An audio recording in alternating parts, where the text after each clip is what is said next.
生了。晋升要是受到了干扰，那可是轻则受伤，重则丧命。看来这小家伙得退场啊！唉，可惜了。哼，萧炎，看见没有，连老天都在帮我。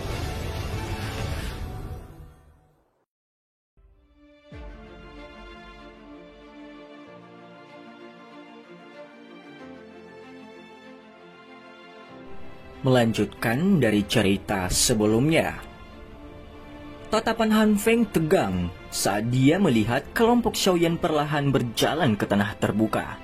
Ini terutama terjadi ketika dia tidak menemukan keberadaan Qian Tua dan Bai Tua. Cahaya dingin di matanya tiba-tiba melonjak.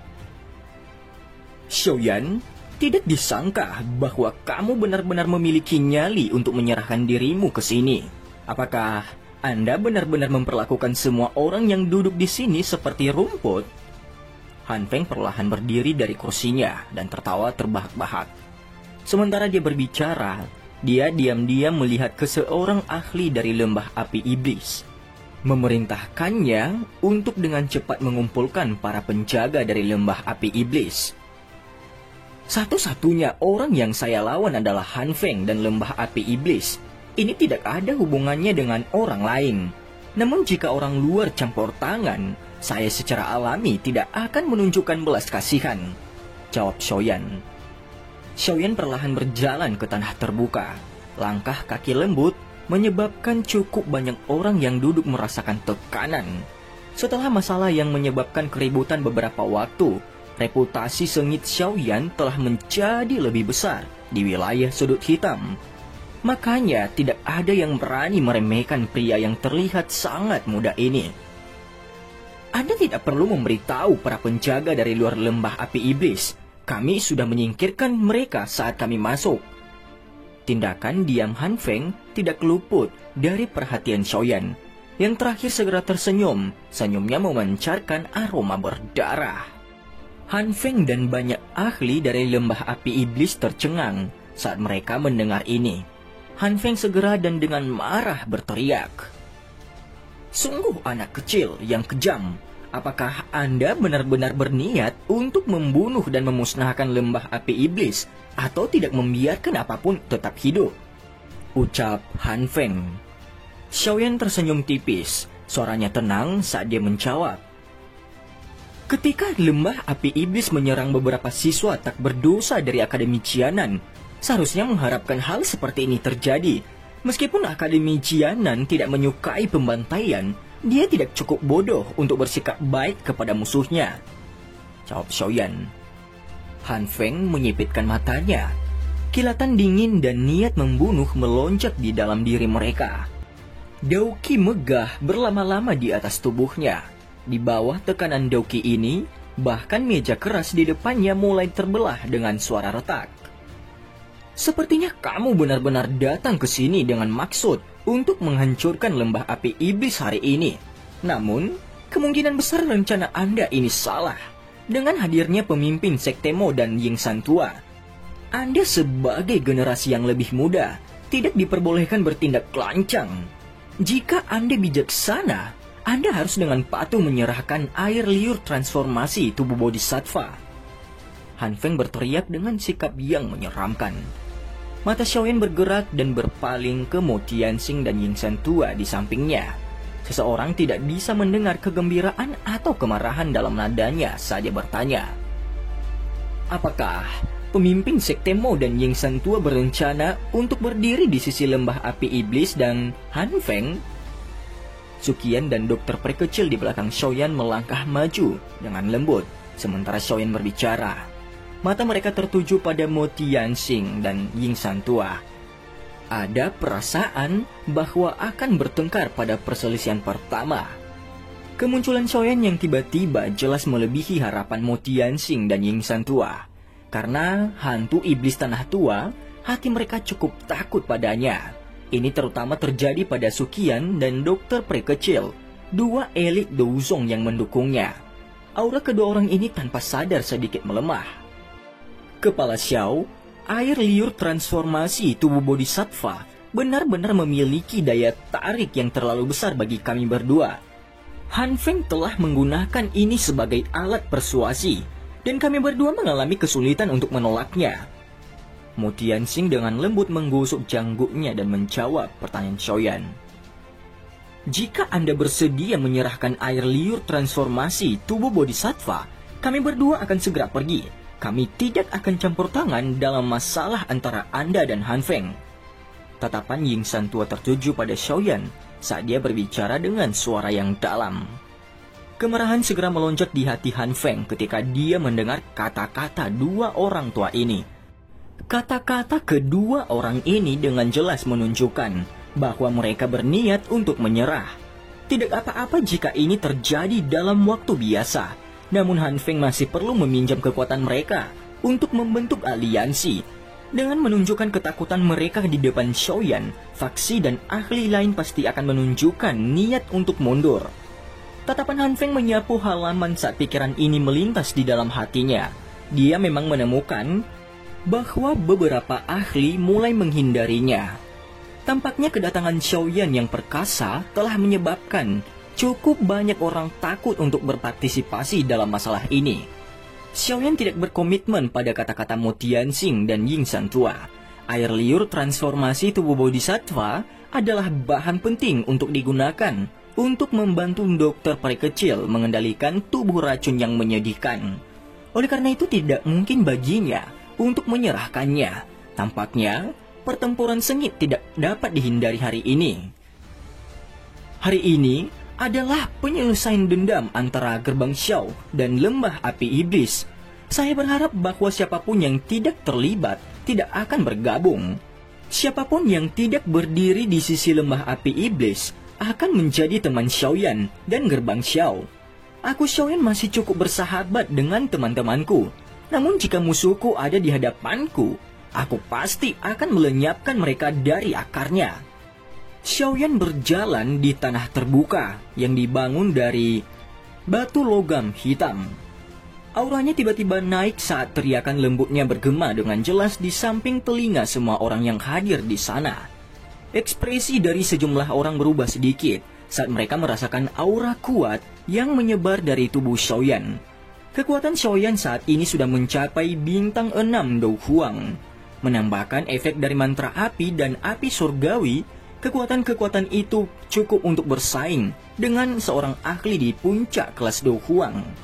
Selain Han Feng dan beberapa orang lainnya yang tidak terpengaruh olehnya, orang-orang yang tersisa merasakan perasaan tertahan dari batu besar yang menutupi dada mereka. Kejutan melintas di mata Han Feng, Mu Tianxing dan yang lainnya di hadapan aura Xiaoyan yang bahkan lebih kuat. Setelah mereka merasakannya dengan hati-hati, mereka akhirnya mengerti bahwa kekuatan Xiaoyan telah meningkat sedikit dalam beberapa bulan ini. Meski kekuatannya hanya dinaikkan oleh 1 bintang, kecepatan ini juga cukup menakutkan. Kita tidak bisa membiarkan orang ini bertindak begitu keras tanpa rasa takut.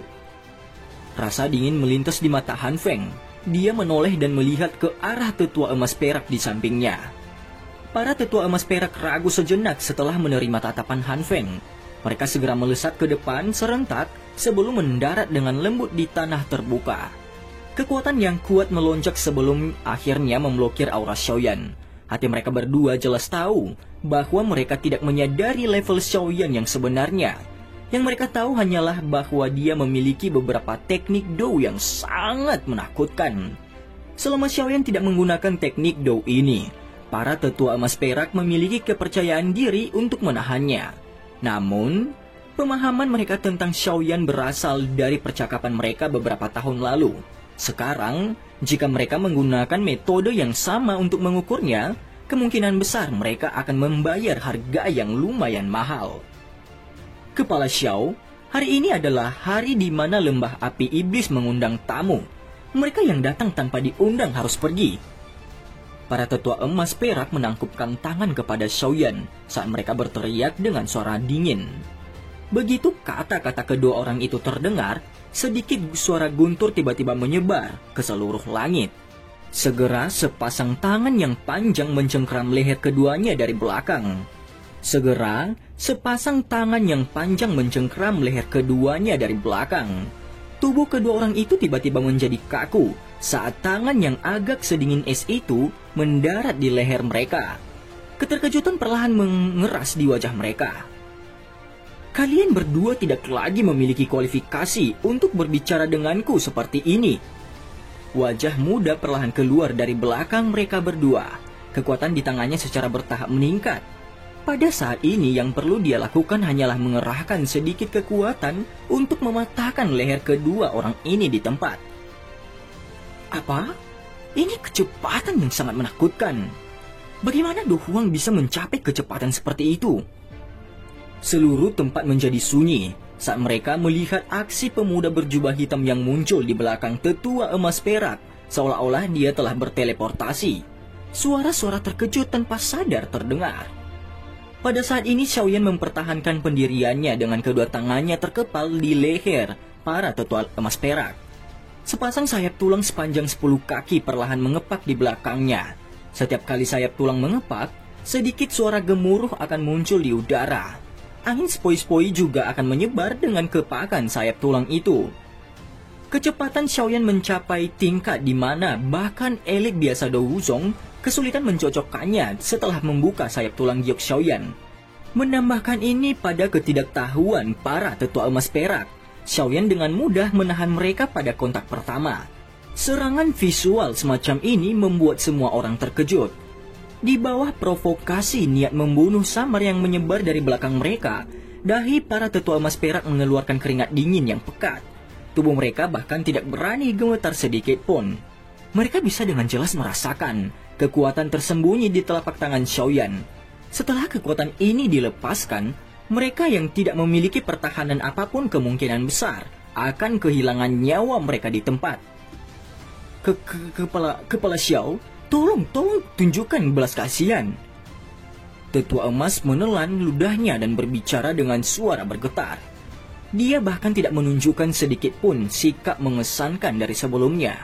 Serangan seperti petir Xiaoyan telah meninggalkan fobia di hati mereka yang sulit dihilangkan.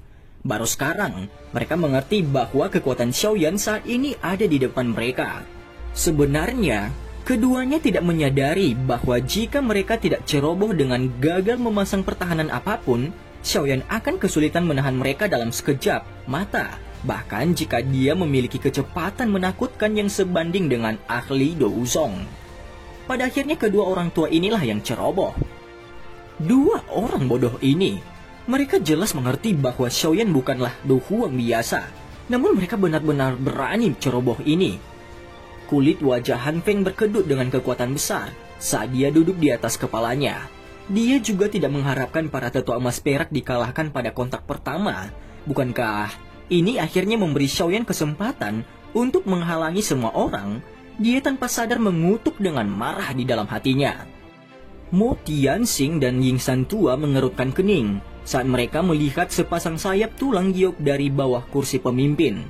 Dengan penglihatan mereka secara alami dapat mengatakan bahwa Xiaoyan memiliki kecepatan yang sangat menakutkan itu karena efek sayap tulang. Terlebih lagi, mereka dengan jelas ingat bahwa kecepatan Xiaoyan jauh lebih rendah dari ini selama pertukaran pertama mereka sebelumnya. Mo Tianxing mengerutkan alisnya saat dia menatap sayap tulang yang sangat akrab itu. Sesaat kemudian dia akhirnya mengingat sesuatu. Apakah sepasang sayap tulang ini bukan sayap dari tulang mayat binatang sihir yang diperoleh Xiaoyan dari pelelangan sebelumnya? Tak disangka bahwa mayat binatang sihir yang mereka anggap tidak berguna benar-benar akan dikotak-atik oleh Xiaoyan sampai memiliki dampak yang menakutkan. Dari kelihatannya Mo Tianxing benar-benar menderita kerugian yang sangat besar dari transaksi ini. Sialan, aku dirugikan oleh bocah ini. Hati Mo Tianxing melepaskan pikiran seperti itu saat dia menatap sayap tulang dengan mata panas. Xiaoyan dengan acuh tak acuh melirik para tetua emas perak yang tubuhnya benar-benar kaku. Jarinya mengandung kekuatan tajam, menembus kepala kedua orang itu. Mata mereka menjadi hitam dan mereka pingsan karena serangan itu. Xiaoyan memegang masing-masing dengan satu tangan dan secara acak melemparkannya ke tanah terbuka seolah-olah dia sedang membuang sampah. Suara hentakan di tanah itu membuat sejumlah mata orang bergerak. Mereka semua merasakan belas kasihan diam-diam untuk para tetua emas perak yang tidak beruntung itu. Setelah melakukan semua ini, Xiaoyan akhirnya menepuk tangannya. Dia berbalik menatap Mo Tianxing dan berkata, "Pemimpin sekte Mo, apakah pemimpin sekte juniors dari sekte Anda tidak sadarkan diri?" Hati setiap orang dipenuhi dengan keraguan saat mendengar kata-kata Xiaoyan yang muncul entah dari mana. Namun, wajah Mo Tianxing berubah drastis. Dia dengan marah menatap Xiaoyan dan berteriak, "Apakah masalah anak saya diracuni disebabkan oleh Anda?" Ucap kepala Mo. Masalah Mo ya diracuni secara alami tidak terkait dengan Xiaoyan. Dia tidak peduli ketika dia mendengar dokter peri kecil menyebutkannya setelah masalah hari itu. Sekarang, dia tiba-tiba mengingatnya. Sepertinya itu akan menjadi chip yang bagus untuk dimainkan. Saat itu, kamu dan aku adalah musuh. Dia juga ingin membunuhku. Bukankah normal bagiku untuk menggunakan beberapa taktik? Xiaoyan dengan tenang menjawab. Wajahnya tidak berubah karena Mo Tianxing yang marah itu. Mo Tianxing terkejut. Dia segera mengatupkan giginya dan berkata dengan suara yang dalam, "Serahkan penawarnya padaku, dan aku bisa memperlakukan ini seolah-olah itu belum pernah terjadi." Ucap kepala Mo. "Aku bisa memberimu penawarnya, tapi kamu tidak bisa berpartisipasi dalam masalah antara Gerbang Xiao dan Lembah Api Iblis. Jika tidak..." Semua kekejaman muncul di wajah tersenyum Xiaoyan saat dia menjawab sampai saat ini. Seseorang pasti membuang-buang nafas dengan mencoba membujuk rubah licik ini. Efek dari membicarakan segala sesuatu secara terbuka malah jauh lebih besar. Mo Tianxing segera mengepalkan tinjunya dengan erat saat mendengar ini. Dia tanpa ragu-ragu sedikit. Melihat keraguannya, Han Feng buru-buru berkata, "Pemimpin sekte Mo, apakah Moya telah diracuni oleh Xiaoyan? Jangan tertipu jebakannya. Saya juga tahu sedikit tentang detoksifikasi. Saya akan membantu menghilangkan racun setelah masalah ini selesai," ucap Han Feng. "Kamu benar-benar memikirkan dirimu sendiri. Seorang alkemis dan ahli racun adalah dua pekerjaan yang jelas. Racun biasa bisa diatasi dengan obat penawar biasa. Namun, racun yang ada di dalam tubuh pemimpin sekte muda Moya bukanlah racun biasa. Saya pikir poin ini adalah sesuatu yang sangat sulit dipahami oleh pemimpin sekte Mo.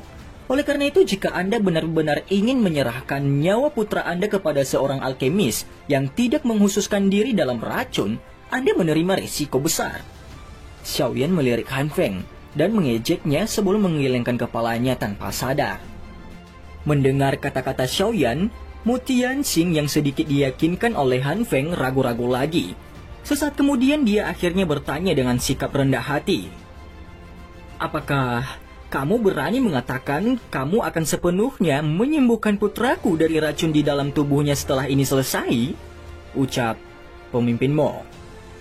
"Saya menggunakan nama Gerbang Xiao untuk menjamin kata-kata saya. Pemimpin sekte Mo, Anda dapat yakin bahwa Xiaoyan tidak ingin dengan mudah menyinggung seorang elit Douzong, kecuali itu benar-benar diperlukan." Xiaoyan tersenyum dan berbicara setelah mendengar nada putus asa Mo Tianxing. Wajah Mo Tianxing menegang. Sesaat kemudian dia akhirnya menganggukkan kepalanya. "Baiklah, aku yang tua akan mempercayaimu kali ini," jawab pemimpin Mo. "Pemimpin sekte Mo, anak kecil ini penuh tipu daya. Dia jelas mencoba untuk memecah belah kita. Bukannya Anda tidak menyadari kekuatannya? Jika dia ingin menyelesaikan permasalahan di masa depan, kekuatan sekte Kaisar Hitam Anda kemungkinan akan kesulitan memblokirnya." Kemarahan yang ganas melintas di mata Han Feng ketika dia melihat bahwa Mo Tianxing sebenarnya diyakinkan oleh Xiaoyan untuk mundur. Namun di permukaan, dia berbicara dengan sangat menyesal. "Saya tidak ingin menggunakan anak saya sebagai taruhan," ucap Mo Tianxing. Mo Tianxing menjawab dengan murung. Dia telah berusaha keras untuk merawat Moya selama bertahun-tahun. Secara alami, Tidak mungkin baginya untuk hanya melihat putranya kehilangan nyawanya di bawah siksaan racun ini. Apalagi alasan orang tua ini bisa menjawab begitu cepat juga karena situasinya. Cara dia melihatnya bahkan jika Han Feng berhasil membentuk aliansi, sepertinya sulit baginya untuk bersaing dengan Gerbang Xiao dan Akademi Qianan. Bagaimanapun, faktor ketidakpastian Xiaoyan sedikit terlalu besar. Oleh karena itu, sulit baginya untuk mengatakan siapa yang akan menang dalam pertarungan antara kedua belah pihak ini. Oleh karena itu, dia mengambil kesempatan untuk mundur dan menyaksikan pertarungan antara harimau dari jauh bukanlah keputusan yang buruk. Secara alami, sulit bagi Han Feng untuk menebak banyak kekhawatiran di hati Mo Tianxing dengan cepat. Namun biarpun dia berhasil menebaknya, kemungkinan kemarahan di hatinya tidak akan melemah. Seorang elit Douzong yang mundur pada saat-saat genting ini tidak diragukan lagi merupakan pukulan besar baginya. Ini terutama terjadi pada saat ini. Faksi di wilayah sudut hitam yang awalnya tidak pasti kemungkinan akan merasa malu sekarang karena hal ini. Oleh karena itu suasana lapangan terbuka menjadi lebih aneh setelah Mo Tianxing mengatakan bahwa dia tidak akan berpartisipasi. Beberapa faksi dan ahli di lapangan terbuka juga diam-diam mengalihkan pandangan mereka dari Han Feng. Beberapa dari mereka bahkan mengangkat gelas anggur mereka, menuangkan anggur dan minum sendiri mengabaikan suasana aneh di sekitar mereka. Wajah Yingsan tua juga menjadi agak tidak wajar. Jika Mo Tianxing mundur, bagaimana mungkin pihak mereka bersaing dengan kelompok Xiaoyan? Bagaimanapun pihak lain memiliki kesetaraan dengan 3 elit Douzong, termasuk Xiaoyan. Sudut mulut Xiaoyan perlahan terangkat menjadi senyuman dingin saat dia merasakan sedikit transformasi di dalam tempat itu. Matanya dengan tidak jelas menunjukkan ekspresi pujian kepada dokter peri kecil. Jika dia tidak meracuni Moya secara acak setelah merasa sangat kesal atas pelecehannya saat itu, kemungkinan dia akan kesulitan membuat Mo Tianxing mundur hari ini. Begitu Mo Tianxing mundur, pihak Han Feng akan kesulitan menciptakan banyak gelombang. Lagi pula, hanya dengan kekuatan Han Feng dan Yingsan tua, akan kesulitan membalikan keadaan. Selain itu, dengan karakter hati-hati Yingsan tua, kemungkinan dia akan menyerah secara rasional setelah mengetahui bahwa dia bukan tandingan lawan terlepas dari seberapa besar keinginan yang dia rasakan. Tangan Xiaoyan melambai dengan lembut. Su Mei, Wu Tio, Yinggu tua, dan banyak ahli yang datang untuk membantu juga perlahan menyebar seperti kipas pembuka, dan secara kebetulan membentuk-bentuk setengah lingkaran yang sebagian mengelilingi tanah terbuka. Pintu keluar dari tanah terbuka juga diblokir sepenuhnya. Jika mereka tidak berhati-hati, lembah api iblis ini mungkin benar-benar akan dihapus di wilayah sudut hitam hari ini. Aura ganas yang samar menyebar dengan tenang mengikuti gerakan banyak ahli. Beberapa ahli dengan kekuatan mental yang tidak mencukupi tidak dapat menahan tekanan yang bertahan di dalam hati mereka dan dengan diam-diam meninggalkan tempat duduk mereka. Xiaoyan tidak menghentikan mereka yang telah meninggalkan kursi. Target mereka hari ini adalah Han Feng dan lembah api iblis. Itu tidak ada hubungannya dengan faksi lain di wilayah sudut hitam. Jika dia menyerang mereka di sini, dia benar-benar akan memaksa mereka untuk bergabung dengan Han Feng. Secara alami tidak mungkin bagi Xiaoyan untuk melakukan hal yang bodoh seperti itu. Ekspresi Han Feng menjadi lebih gelap dan padat saat orang-orang berdiri dari tempat duduk mereka dan pergi satu demi satu. Beberapa saat kemudian wajahnya akhirnya tertutup bayangan gelap pekat. Suara rendah yang kejam terdengar perlahan. Xiaoyan, awalnya aku ingin mengizinkanmu hidup lebih lama. Namun karena Anda bersikeras mencari kematian, jangan salahkan saya. Karena tidak menganggap hubungan kita sebagai orang yang berbagi guru yang sama, ucap Han Feng. Xiaoyan mengerutkan alisnya saat mendengar ini. Trik apalagi yang dimiliki oleh orang ini? Setelah memahami pikiran Xiaoyan, Han Feng perlahan mengangkat kepalanya. Wajahnya memiliki senyuman yang aneh. Setelah itu tawa yang tidak biasa terdengar dari mulutnya dengan cara yang menusuk telinga. Pelindung Xuan, tolong campur tangan. Bung, bung. Tawa Han Feng baru saja terdengar saat gelombang kabut hitam tiba-tiba meletus dari dinding gunung sekitar. Kabut hitam melingkar dan naik. Segera, puluhan sosok manusia yang tersembunyi di bawah kabut hitam muncul di depan mata semua orang. Kejadian tak terduga yang tiba-tiba ini menyebabkan semua orang yang hadir terkejut. Mereka segera panik sedikit ketika mereka melihat kemana-mana. Orang-orang dari Hall of Soul tidak disangka Han Feng benar-benar melakukan kontak dengan mereka. Perubahan tak terduga ini juga menyebabkan kelompok Xiaoyan sedikit terkejut. Setelah itu, wajah Xiaoyan berubah saat dia berbicara dengan cara yang padat. Tidak perlu khawatir, selain salah satu dari mereka yang kekuatannya berada di kelas Douzong, tidak perlu takut pada orang yang tersisa lainnya. Suqian dan dokter peri kecil pindah. Suqian membuka mulutnya dan berbicara saat mereka muncul di samping Xiaoyan. Mo Tianxing dan Ying Santua tercengang karena perubahan situasi di dalam medan pertempuran. Tidak disangka bahwa Han Feng tampaknya menyimpan beberapa trik. Ada seorang ahli di kelas Douzong di antara orang-orang ini dalam kabut hitam misterius. Xiaoyan, apakah menurutmu informasiku akan dengan mudah diperoleh oleh gerbang Xiaomu? Semua yang Anda ketahui tentang ini hanyalah informasi yang sengaja saya keluarkan. Tujuan saya adalah untuk menarik Anda. Tidak disangka, kamu benar-benar mengambil umpannya, ucap Han Feng. Han Feng tertawa aneh. Sesaat kemudian dia menoleh ke Mo Tianxing dan Ying Santua. Dia tersenyum dan berkata, "Kalian berdua, apakah jauh lebih aman bekerja sama dengan saya sekarang? Namun Anda berdua tidak perlu bertindak sekarang," ucap Han Feng. Pelindung Xuan, orang ini adalah Xiaoyan. Dia juga seseorang dari klan Xiao Kekaisaran Jiama, di mana Hall of Soul berusaha keras untuk menyelidikinya. Hal yang Anda butuhkan mungkin ada padanya. Bahkan jika benda itu tidak ada padanya, anak kecil ini memiliki dua jenis api surgawi di dalam dirinya. Sepertinya efek dari menangkapnya dan menyerahkannya kepada sesepuh yang terhormat di dalam aula akan memuaskan mereka lebih dari jiwa biasa. Han Feng mengangkat kepalanya dan dengan keras berbicara kepada seseorang dengan kabut terpadat di sekelilingnya. "Xiaoyan ya? Hahaha. Saya telah mendengar Anda dari pelindung Wu. Agak merepotkan. Namun untungnya saya telah menerima informasi tentang Anda dan telah mempersiapkan cukup banyak hal sebelum bergegas," ucap pelindung Xuan itu.